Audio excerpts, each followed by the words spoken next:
নমস্কার, যুগবীক্ষণ ডিজিটালের সকল দর্শককে স্বাগত। চলছে যুগবীক্ষণ বাংলার পূজা পরিক্রমা।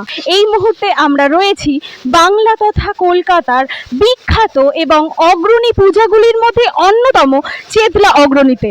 ইতিমধ্যেই মাননীয় মুখ্যমন্ত্রী মমতা বন্দ্যোপাধ্যায় উদ্বোধন করে গেছেন এই পুজোর, পাশাপাশি তিনি করেছেন মায়ের চক্ষুদানও।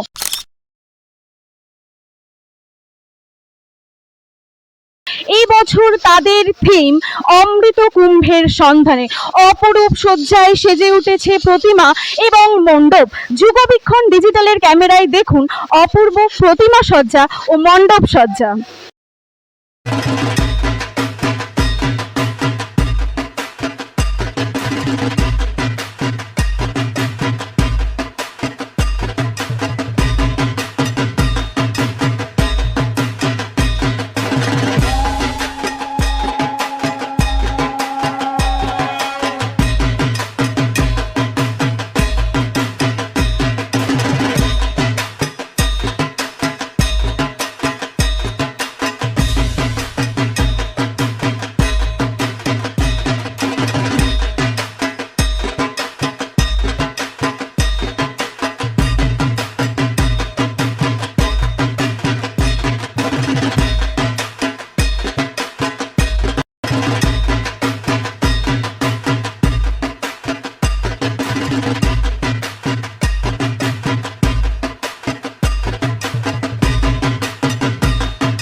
নমস্কার, যুগবীক্ষণ ডিজিটালে আপনাদেরকে স্বাগত।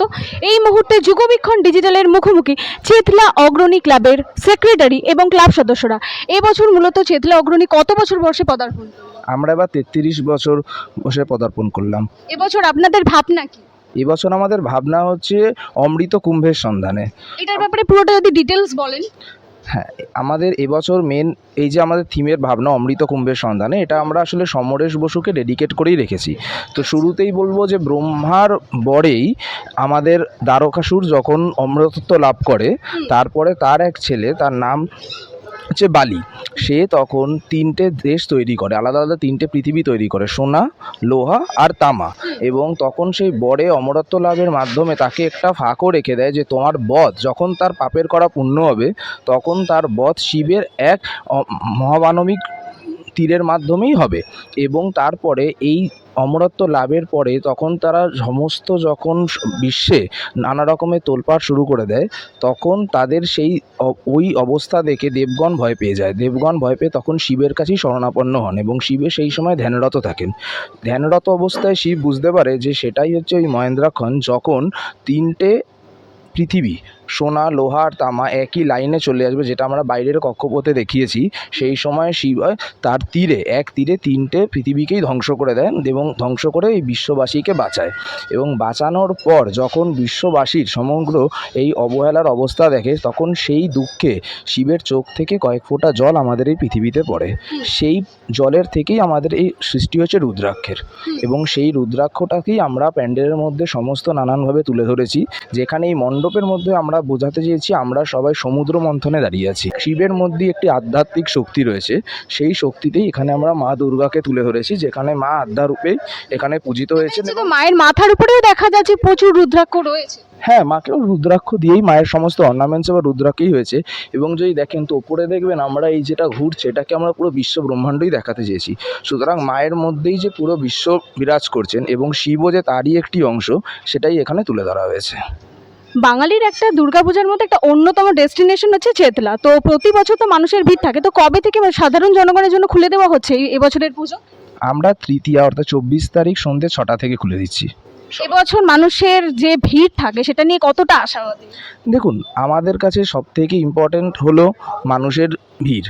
মানুষ যদি খুশি হয় সেটাই আমাদের কাছে সবথেকে বড় প্রাইজ। তো তাদের কাছে কতটা ভালো লাগে? তাদের কাছেও ভালো লাগবে। তো আগের বছর যখন আমাদের 1.27 crores মতো লোক হয়েছে, তো এবার আমরাও চেষ্টা করি যাতে এবার আমরা আরও ভালো কাজ করে আরও বেশি মানুষকে আনতে পারি। তো আশাবাদী আমাদের মাননীয় mayor club president Firhad Hakim এবং আমাদের যিনি সুব্রত ব্যানার্জি, যিনি আমাদের থিম আর্টিস্ট, সবাই মিলে আমরা ভীষণ চেষ্টা করি যাতে এবছর আগের বারকে আমরা ছাপিয়ে যেতে পারি এবং আশাবাদী যে এবার আমরা আরও সাকসেসফুল হব।